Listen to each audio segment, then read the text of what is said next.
ధర్మవాహనీయులతో ప్రభుత్వం చేసిన విశేష ఫలితం, శబ్దావశీయాల శరీరాన్ని వదిలిన విశేష ఫలితం, కురుక్షేత్రంలో వారు చేసిన విశేష ఫలితం, ఈ మూడు ఫలితాలను ఇచ్చిన గురువైన ఫలితం ఈ గోదావరిలో స్నానమాచరించడం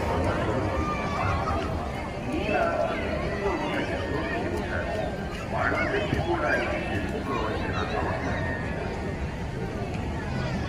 దేశమంతయు క్షామము రాజ్యమేమి నాటకములు సంభవించి పెద్ద ఎత్తున జనులు పశుపక్షాలను నశించిపోగాచి మునులు బాధపడి గౌతమముని కలిగి ఏచేసి దానిని పరిష్కరించమని కోరిని.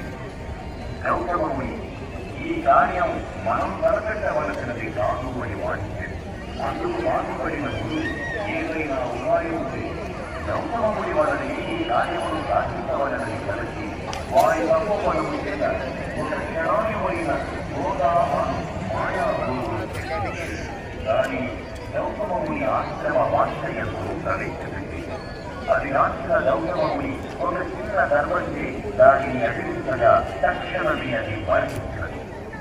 ఇది చూసిన మునులు గౌతమముని గోవధ గావించినాడని ఘోషిస్తుండగా గౌతమముని దీనికి ప్రాయశ్చిత్తమేమిటి అని ఆ మునులను అడిగారు.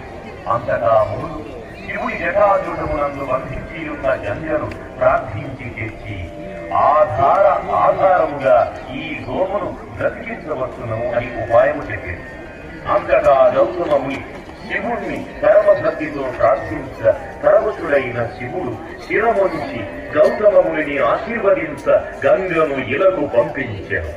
గంగ పరమ భక్తితో గౌతమముని అనుసరించి వచ్చి గోవుని బ్రతికించెను. గోవుని బ్రతికించుటకై ఇలకేటించిన గంగ గౌతమముని వలన వచ్చినది కనుక గౌతమిగాను, గోదా నుంచి ప్రవహించినది కనుక గోదావరిగాను ప్రసిద్ధి చెందెను అని తనకు తెలిసిన వృత్తాంతమును శిష్యునికి వివరించారు. పవిత్రమైన కార్యాచరణకు వచ్చినది కనుకనే గోదావరి తల్లి పవిత్రమైనది.